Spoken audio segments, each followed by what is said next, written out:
being able to step away from that mindset where I need to control everything and all the stresses are mine to carry. And then I'm actually just like, you know what, this is the universe, it's crazy, it's chaos, and let's just roll with it. It definitely helped me to move through major challenges from a work perspective and kind of just separate myself from the pressure that adds.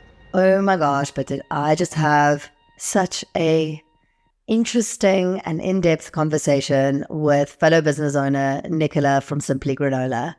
The two of us have been in contact over the past couple of years, mainly just over social media and through our different businesses.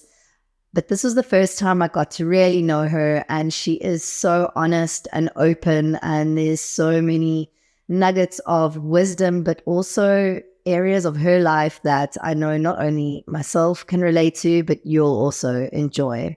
So here it is, Nicola sharing how she got to creating this incredibly successful brand, where she came from, where it's going, and some really interesting bits in between. I hope you enjoy the episode. So before we get into today's episode, should you be a business owner juggling multiple roles and hungry to grow your dream business, but you're lacking the time and support? Trust me, we've all been there.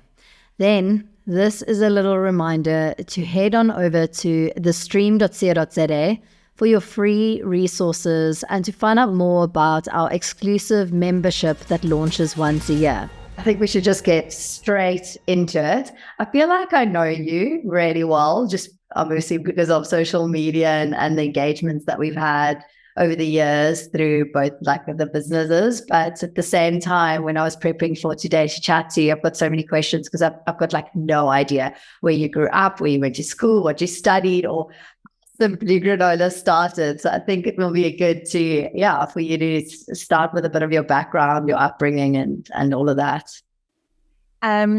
So we grew up in the Garden Route in George. I've got 3 sisters, one of which is my twin sister.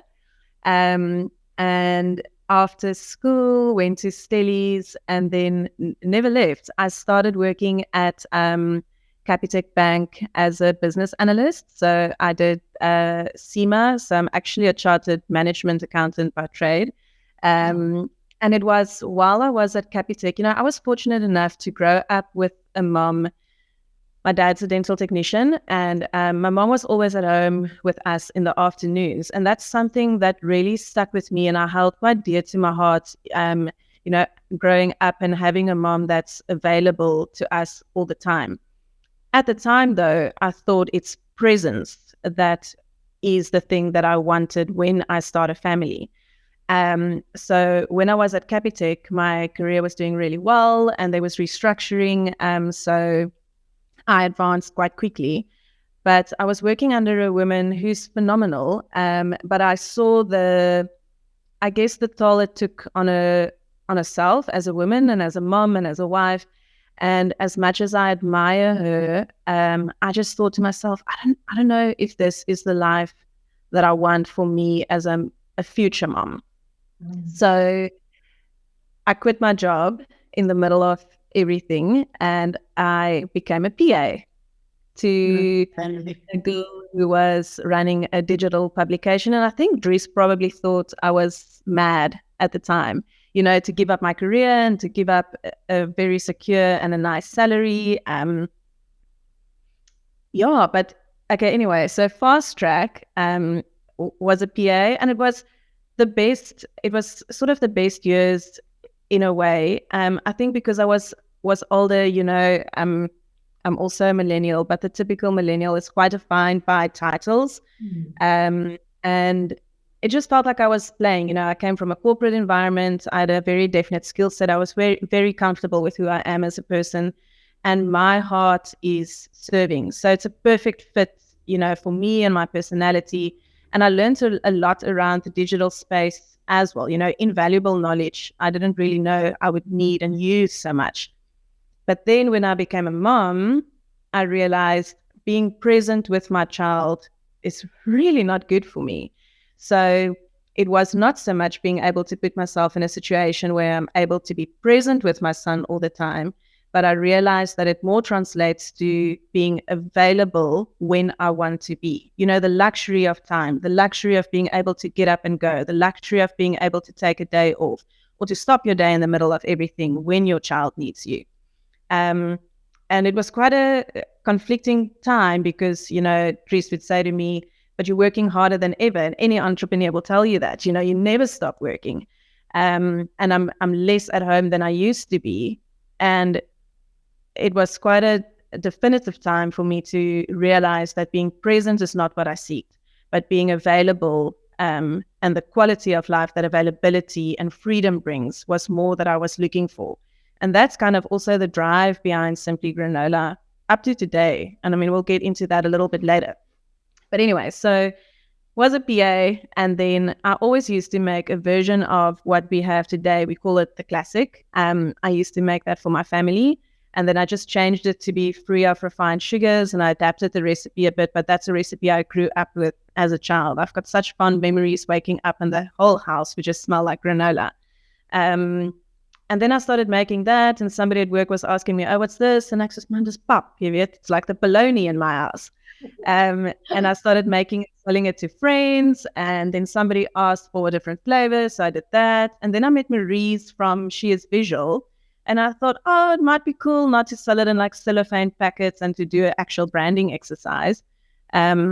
So we did the branding exercise, and it was almost organically over the course of a year, you know, that we developed the brand, and it was kind of fitting it in between everything. And then one day she just did a post about the branding exercise, and I was like, oh, okay, well, I guess that's it. And that's how we started. That was like the November or something of 2016. And then the next January or so, poetry stores saw the brand, and they did a nationwide placement. And I think it was from there that the brand got quite a lot of traction and recognition. So I was still baking out of my kitchen, man. And I know my mom asked me, oh, Cookie, maar hoe gaan jy dit doen?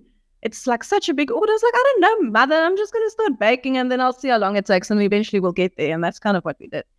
So I did Simply Granola part-time for about a year until it became just physically too much for the house. And then I started baking alongside Squin. So they were also much smaller then.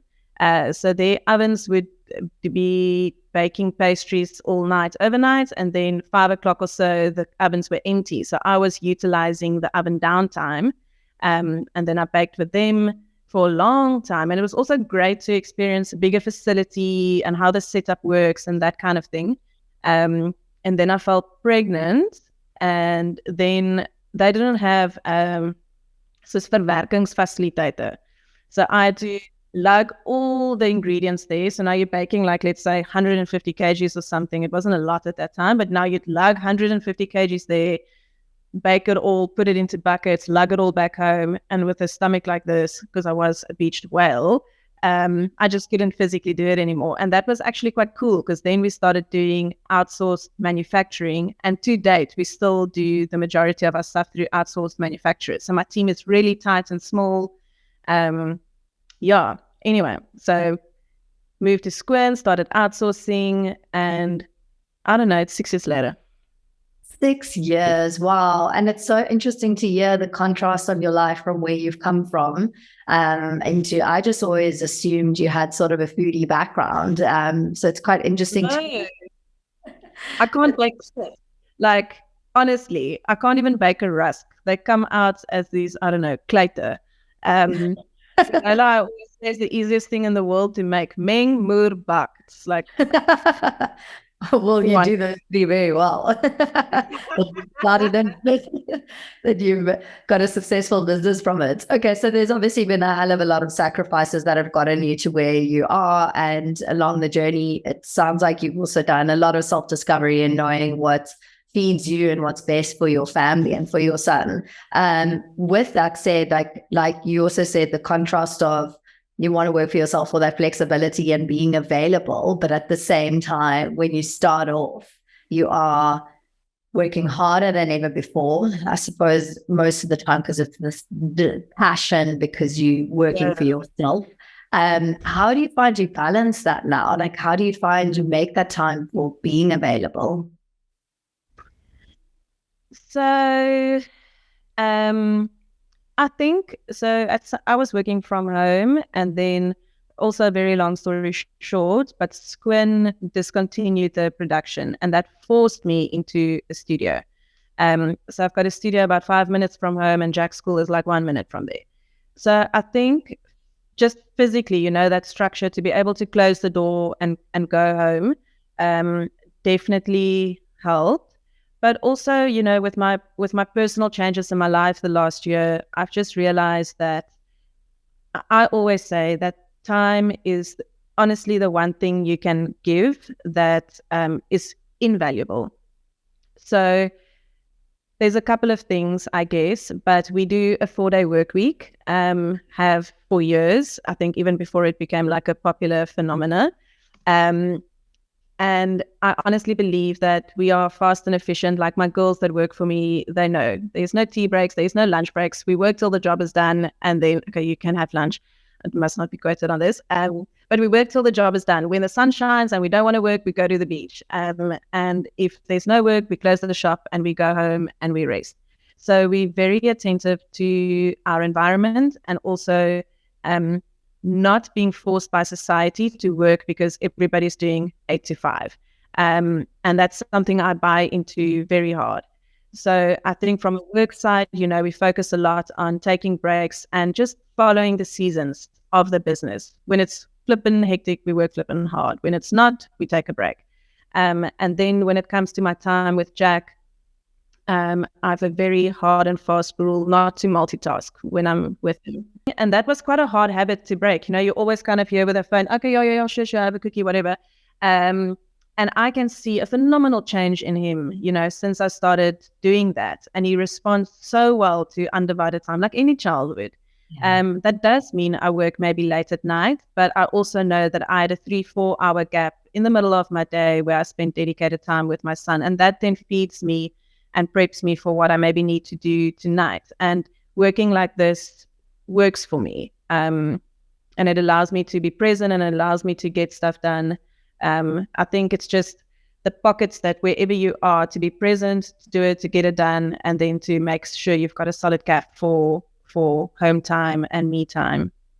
Yeah, seems like I love the way you say it about like moving and adjusting with seasons, and being able to rest and recoup, and then and have that drive, because I know it can. That was actually what I wanted to talk to you about as well. Is if you've ever, have you always had that balanced approach? I know you say you were pretty confident in knowing who you are. Have you had that from a young age, or have there been times that your drive sort of took over and you reached a point of burnout or not coping? Yeah, definitely. I think there's not necessarily the burnout side, but when I was at Capitec, yes, I worked my butt off. It was we had this flow in the credit team, and I used to work probably till 2, 3, 4 every morning for a long time. And I was just married at the time. And I actually realized, I'm not a great person, never mind a great wife. I only had enough capacity to keep me going, and I realized, and that's also ultimately what was one of the major drivers to leave corporate, because I didn't like who I was. I was always stressed, always short, always irritable, and that's not me, I think, as a person, my true nature. So I think that was maybe a shift, although the level of consciousness I feel I have today wasn't maybe present at the time at Capitec. It only became, I think, in my 30s where I had an increased awareness. And it's funny, you've got these thoughts, and I always knew that I'm not a follow the clear path kind of girl. And my mom always said she knew that I would be different. But it's like I actually got a language in my 30s for what I'm feeling, and to truly express and understand who I am as a person. But in terms of burnout, definitely like last year, so that was 22, 21. 21, we launched the high protein granola, and so COVID was the best thing that ever happened to Simply Granola. I mean, it sounds terrible, but it was. Everybody was sitting at home. They've always wanted to buy a premium product, but it's maybe a little bit too expensive. So we did like about 4 months worth of trade in the first weekend. We said that we opened for trade during lockdown level 5. And our business just quadrupled, overnight. And then the next year, we launched the high protein granola, which was unparalleled in the market. And I think it still is. And we were working, it was insane. Like, it was literally insane. And I had a girl that worked with me, Yana. And then 22, she quit. So from a personal point of view, I went from working 5 days a week, 8 to 5, or not 5 days, 4 days a week, 8 to 5. And then my personal circumstances changed and I started spending a lot of time at home. So I was working probably about a third of the time that I used to work. Yana quit. I didn't have my right-hand woman. And in between all of that, we finally felt the effect of COVID. So we were down and we still are down 50% in trade.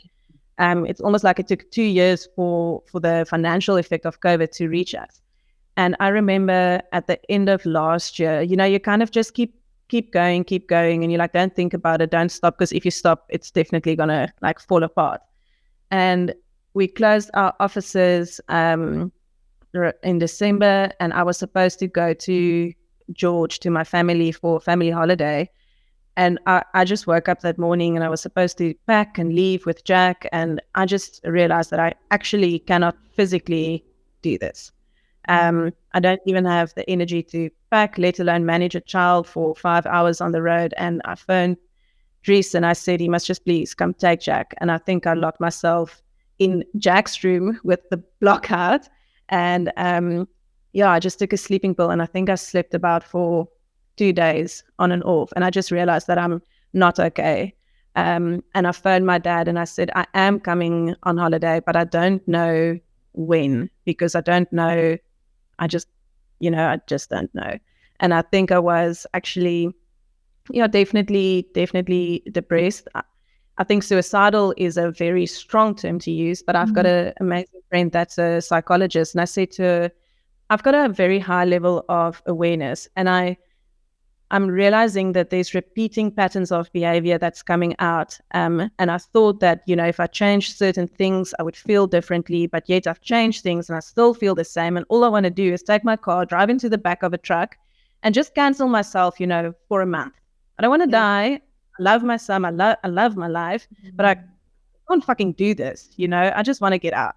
And she explained to me actually in such a beautiful way, how it's your subconscious self that's looking out for yourself, and the ultimate sacrifice for your subconscious is to cancel yourself, to give you the space and just the gap, that you actually need. So went on holiday. I think it was also tough for my parents to see me like that, despondent and not really, I think connecting with my family and needing a lot of alone time. So my dad, he's the sweetest guy ever. He's like, I made you an appointment with our doctor.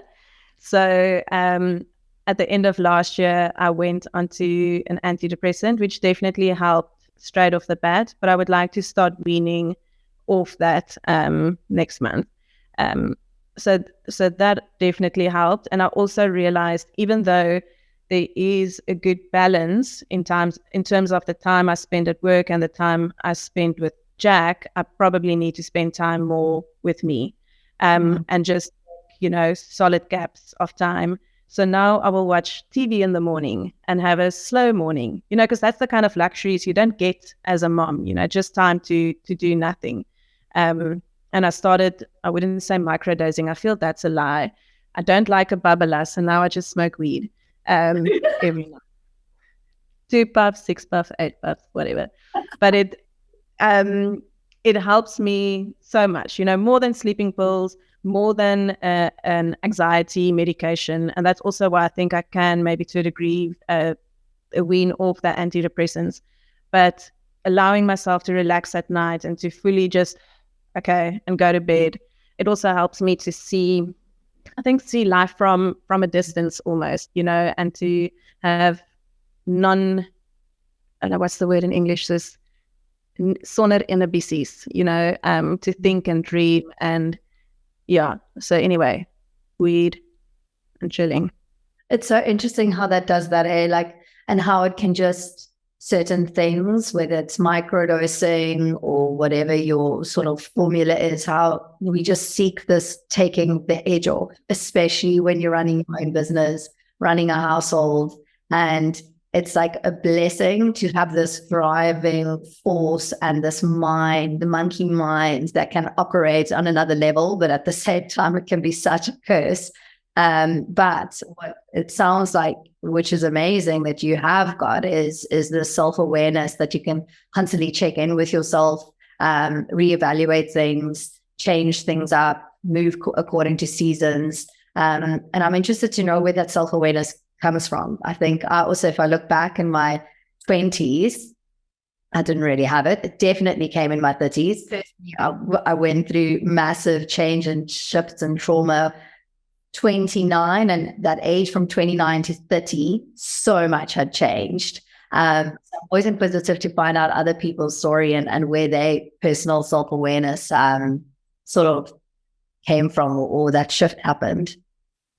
I think it must have been there. But the landscape with social media has changed so much, I feel, especially over the last, let's say, 5 years. Topics are being discussed that was never discussed before, and the availability of information is so much more than it was maybe in our 20s, because we're about the same age, right? Yeah. Yeah. 35. Yeah. 88, baby. So I think that has also been a big enabler, to, like I said previously, to find a language and a narrative that actually expresses what you're feeling. And in that, I think we're quite privileged. And it's funny to think that just one generation back, that wasn't there. And it's such a short, but such a long time. And in addition to that, I also have a small group of friends, but phenomenal friends. Some of them are moms, some are not.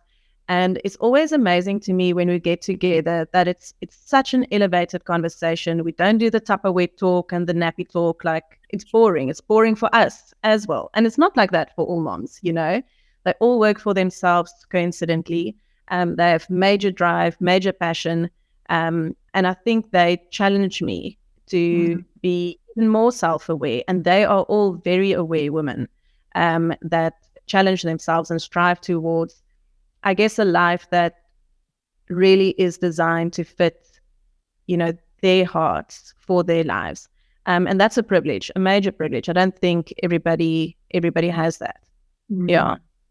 That's massive. I feel I'm in a very much a similar situation. And especially with the age that we're at, I've gone through phases of having people in my life that, you so-called would classify them as toxic or not so good for you. And I've also got exactly that. And it's been a game changer. In fact, when I was doing my stint and living in Thunderbell Park, far away from that support group of women, we had amazing friends there, but it's just that clique of support friends who are, like you say, almost challenge you, but at the same time help you when you need healing, help empower you. And they're all, I think that is it, they're all quite self-aware and wanting to be better people. And that influence and that support, it's so, it's so valuable. Definitely miss it while I'm sitting for chips. I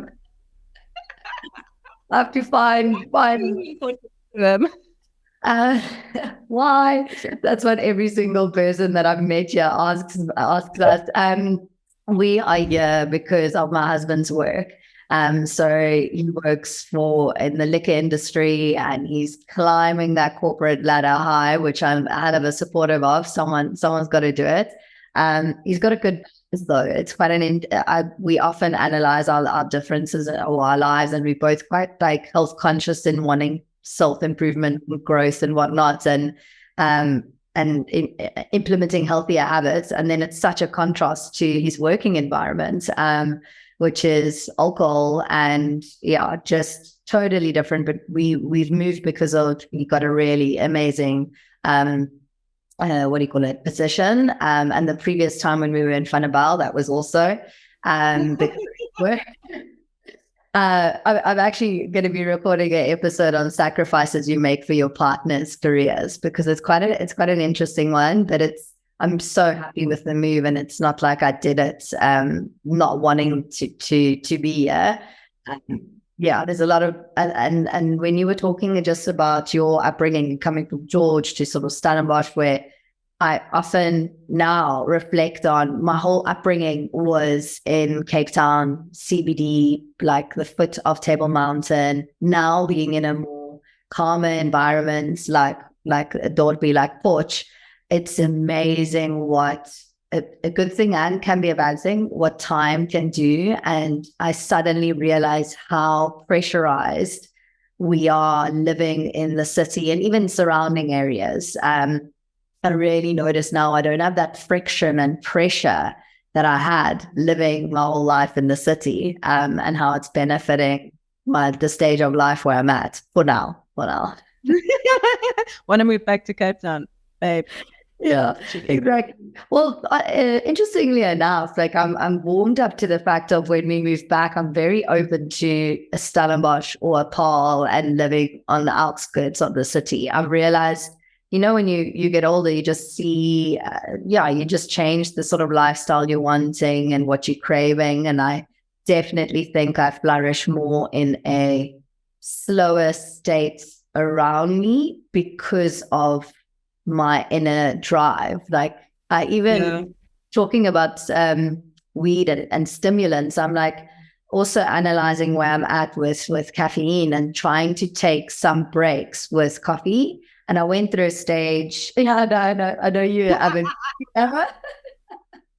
I am too, but it's interesting to see, like, when I took a break from it, I honestly, like, with no professional health like advisory been given to me, I realized a depression that I went through and how a cup of coffee can give me this, like, obviously it's a stimulant, but this kicker and totally change my mood. That I was telling Rocco, I was like, I think like this whole 2 weeks that I've hit such a low, like I actually need coffee for my mood.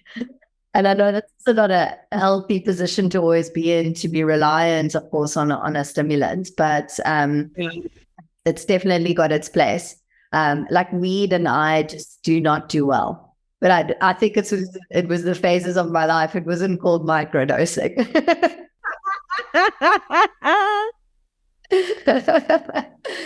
So I think I find other sort of areas or things that help. I've never experimented with any type of drug. I think also I know I've got a fairly potentially addictive personality. Okay. So I was always very wary of it. But I think because of where I was, emotionally, it worked. Yeah. Can't say experience for me. No, it's interesting, these things. I mean, I've got a group of moms who microdose in medicinal mushrooms, and just saying how it's taken that what do you call it, intrusive thoughts that moms often get, everyone gets, especially moms, and that fear-based anxiety that you get as a mom, how microdosing has really helped them. So it's fascinating. I think, there's so many things as we go through different seasons to test out to improve our lives. And tell me, was it last year that you got the Pick and Pay deal, right? But yeah. Okay, and that's huge. Obviously, something like that, does it completely change the trajectory of your business? Did you feel at the time it was also super stressful and a lot more pressure? Definitely. So I think it's maybe important to note at this point that about 2-3 years ago, maybe more now, 3-4 years, I went through a phase with a business where we were trying to reach or attempting to reach the retail shelf. And it's, again, such a common assumption that especially food, when you bake food, it must be on a Spar shelf or a Pick and Pay shelf or a Checker shelf. And I looked at this business and I was like, no, man, this doesn't make any sense. So with my SEMA background, one big area is costing. So I'm extremely good and breaking down the costing. And I mean, I looked at the margins and I was like, why am I doing double the work for half the profit? This is just nonsensical.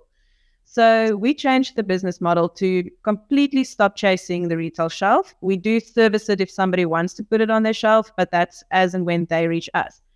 And we completely went B2C via the online store, and we started investing in online marketing that I've only done I think year 5 or so of the business. I never used to do any paid advertising before that. It was all organic.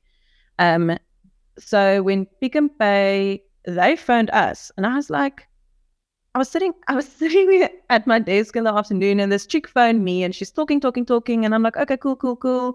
And they say they want to reposition the 3 granola lines within the Pick n Pay brand, and would we be interested? And it's such a long conversation.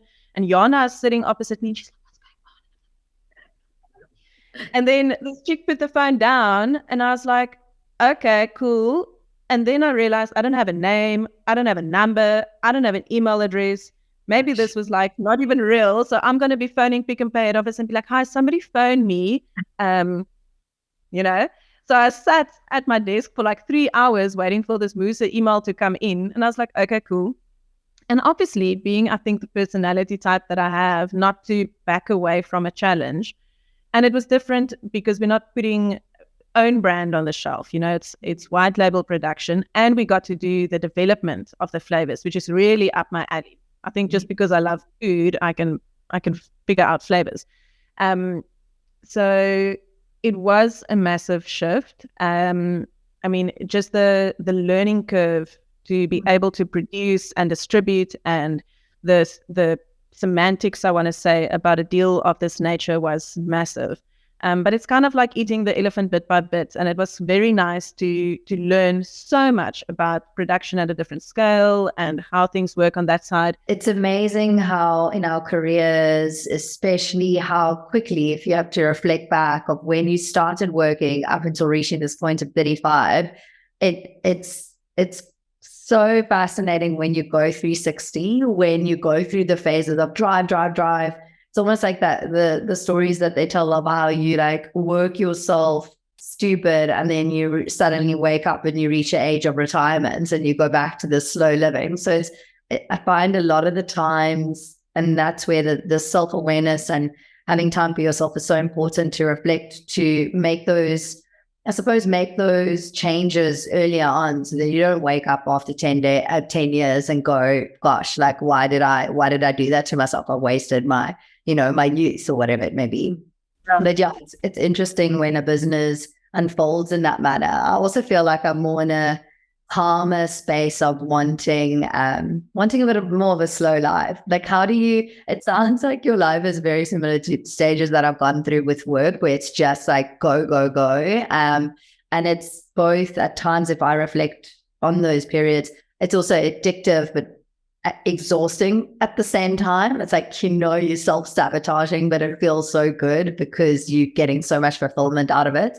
How do you implement more things at home, or what do you do aside from adding to watching TV in the mornings and having that time for yourself? What else do you do that you feel are healthy habits that have been helping you to sort of be a bit calmer amongst the chaos, energy, drive, and chaos?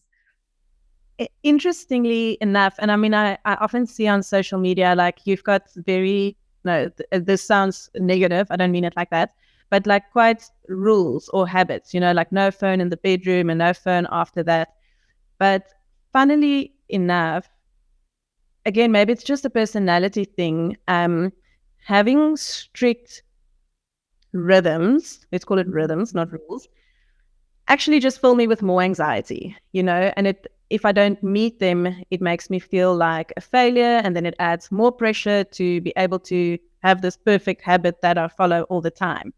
But I think there's small things that I consistently do without the added pressure of doing it X number of times or every day or whatever.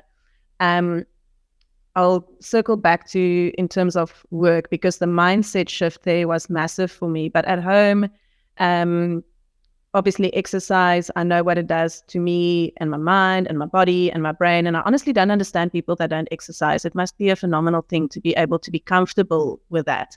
And I mean, I'm not like the best runner or the best cycler, but I am addicted to fresh air. And I know that if I don't do it, it's going to hit a point, where, okay, I must just go train. So training to me is extremely important, and I try and fit in as much as I can where I can. And it's not silly, but I'm very sensory sensitive. So I will always, when I either get up in the morning or come home at night, I will light all my candles and make the whole house smell nice. And then it definitely calms and centers me. So I'm very sensitive, not sensitive, but smell really impacts like how I feel, and it changes my mood. And yeah, I think those two. And then alongside that, again at home, is prioritizing healthy meals that I enjoy creating, because I do love cooking. And we always meal prep on a Sunday, at least for 2 or 3 days ahead, just lunches, because you know how it goes. If you've got nothing ready, then you either end up eating crap or nothing at all. And I know that my energy levels will drop, and I sleep on my couch at work, which I do very, very often, daily, usually. So yeah, making sure that I remember and take the time to prioritize proper nutrition that I actually enjoy doing, which is also like kind of a downtime. But I think from a work perspective, and maybe it was part of the Pick and Pay thing, I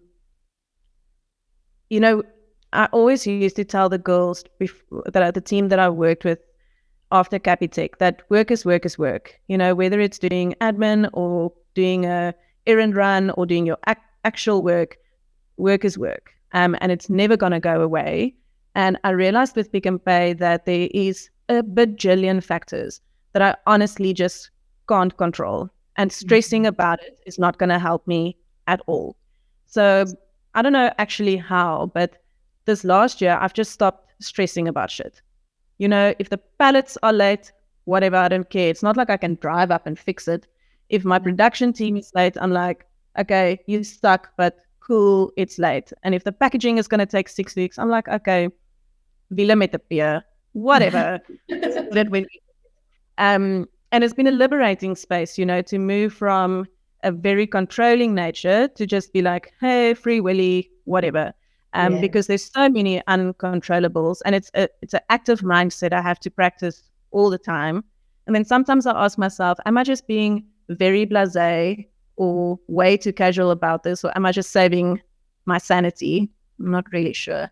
But yeah, I think being able to step away from that mindset where I need to control everything and all the stresses are mine to carry. And then I'm actually just like, you know what, this is the universe. It's crazy. It's chaos. And let's just roll with it. It definitely helped me to move through major challenges from a work perspective and kind of just separate myself from the pressure that adds. And do you find, I'm also, by the way, the candles, Yod makes that and calm music in the background. It's like a given in our house in the mornings and in the evenings. It's such a mood changer. What I wanted to ask now was, do you tap into any specific resources when it comes to helping further along that self-development or upskilling, or like, are you quite into your reading or podcasts or any sort of other resources that you regularly, I suppose, include in your routines? No, I'm so terrible with that. I actually felt a bit like ashamed when I read that question, because I was like, damn, I should be doing more. But again, I should be doing more. I should be doing nothing, man. I should be doing absolutely bugger all. But no, I think we're fortunate, again, with social media that, you do get fed with a lot of snippets of wisdom and snippets of information and snippets of guidance. So there's definitely some accounts, a lot of psychological accounts, a lot of like gentle parenting, conscious parenting kind of thing. And I prefer to consume information in that way, although I feel like I'm not really on Instagram enough to get as much from it. But I don't like to read non-fiction books because it feels like a job, and I love to read, and then I just want to like lie and read and relax. And it's funny, but when Jack was born, I really struggled to put earphones in, and not being able to hear him. And that's something I still struggle with today, to shut out and listen to a podcast. And I don't drive far enough anymore to listen on the way. And at the office, it's a huge noise situation with the baking and production. So it's not like I have a corporate job where I can listen to, so no, I don't really. I do nothing.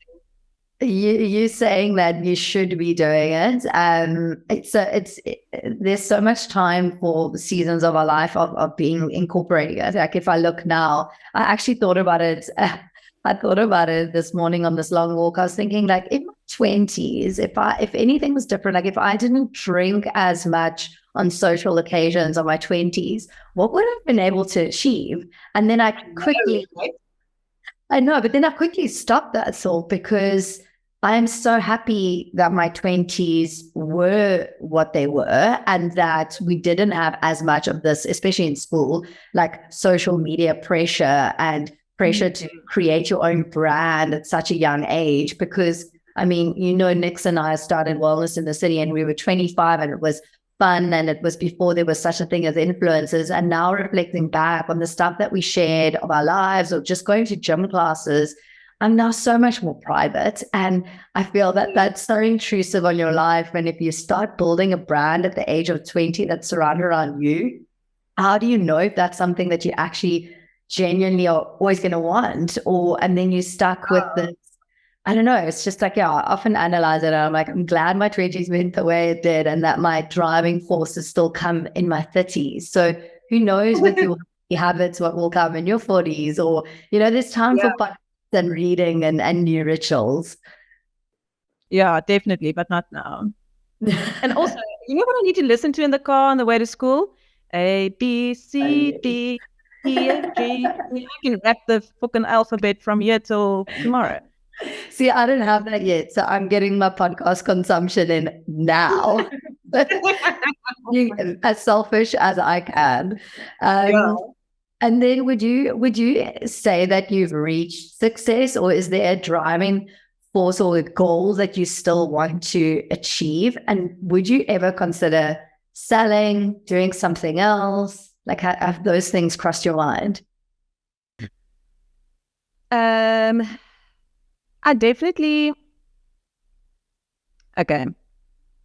So I don't really have, this very legit 5-10 year plan for the business. I feel it's fun to make it an organic extension of my life. Simply Granola was not something I created to serve a specific purpose in my life. It was a fun extension of me at the time. And I've always created with me, i.e. people like me, my customers. I always say, if I want it, my customers will want it. So I think I have like short-term dreams in terms of what I'd like to do, but they're notoriously bad with giving myself credit and feeling like, okay, this is a success. But I've got my girlfriends, I think, to remind me of how far, we've come, and how far I've come, and how much I've achieved. So I do try to be a little bit more present in appreciating, what we have accomplished. In terms of selling, I want to actually circle back to what you said now about a personal brand. And I often wonder about this, was it a good thing to make a brand that is so personally tied to who I am? And, when you go through seasons in your life and you don't feel like sharing, but your brand is you sharing, it's a shit show. And somebody said to me, I haven't seen you online in a year. And I'm like, yeah, because I really didn't feel like showing up online. And it had a massive impact, I think, also on our sales. Like, I gave myself a challenge in Feb, I think, to show up every day online. And we did 3 times the sales than we did the month before. But that is very taxing on you as a person, I don't know if anybody would want the brand. I don't want to sell the brand, I think. It allows me to live a life that I'm appreciative of. I don't know, Marissa, let's see what happens. Exactly. And also, I suppose it is something like that. There's so many legs, and there's always an angle to to add more diversity to what you're doing, or to change things up. And when you've built I didn't actually think about it as you being so attached to the brand, like being like the face of, but yeah, I get what you're saying I find it so, especially when I go through periods of being so down. I'm like, the last thing I feel like doing is being in front of the camera. But Exactly. I don't know how some people do it, and some people just share so much that I'm like, I've been there with Wellness in the City. Like, we had boundaries of what we shared, but I've been there where you look back in your youth and you're like, why did I share things? Like, I even look at gosh, when Facebook came out, I think we were 19 and we were hanging out at Shack and Mercury drinking like Branas and Coke and posting photos of us where we clearly looked intoxicated, and not like today's 19-year-olds who look incredibly hot. And I'm like, why did we share so much? So yeah, that all everywhere you went, checked in at Clifton, checked in. It makes for good stories. At least we don't have anything happened, well, thus far online, that we totally regret. I did the entire summer untagging myself from other people's photos. So there is that. God, we didn't grow up with social media. That must have been hell. I think it's kids. No, exactly. And I would have been very ashamed with because we were just carefree, and every photo was amazing, even despite what it was like. And then what would you say? Yeah, I suppose I know we can go on for hours, but it's really fascinating hearing your story. And from the outskirts, it's amazing to see how far you've come, how much you've grown. I actually with our move from Cape Town to Porch, I did this order, your like bulk order of get, I think it's buy 10 and get 2 free. It did not last more than 2 months in our household. Okay, also, to be fair, I also gifted it to my sister, and then I gifted it to Ash, but mom, when she was down from the UK, and her husband had it. We get so annoyed when you like buy like wholesome, healthy food, and it's a little bit more than an investment, and it's a spoil for you, and then you get home and like someone who doesn't care about what they're putting in their mouth just chucks the whole thing down. Yeah, trash this. And then I also bought those extra little like chocolate nibs to add to like baking muffins and whatnot. And in the move from Sea Point to here, obviously the granola didn't make it very far because we consumed that really quickly, but the nibs are missing. And I'm like, I had some, and I'm like, where did the movers pack it? So I'm still on a mission in this house to find. I think I must just send you some more. Before we moved back to Cape Town, and we discovered these nibs somewhere in the garage in a box. That is our absolute favorite. But yeah, thanks so much for the time today. Thanks for being so like honest and for sharing. And I'm looking forward to following your journey further. And the next time I'm in Cape Town, we definitely need to continue the conversation with over wine. No, thank you. This, it is. I think we are really fortunate to share a space where we get to chat to like-minded people, and to be inspired by amazing women around us. So thank you. Hey guys, it's me again. I hope you enjoyed today's episode. If you did, please can you subscribe so that you are notified as soon as new episodes drop, and share the Stream podcast with your friends and family and co-workers who are just as inquisitive as you are about learning and improving their quality of life. And then lastly, if you want more mental health and business resources, inspo, and podcast recommendations, just a reminder to subscribe to my monthly Stream newsletter. No spam, just pure positive value delivered straight to your inbox.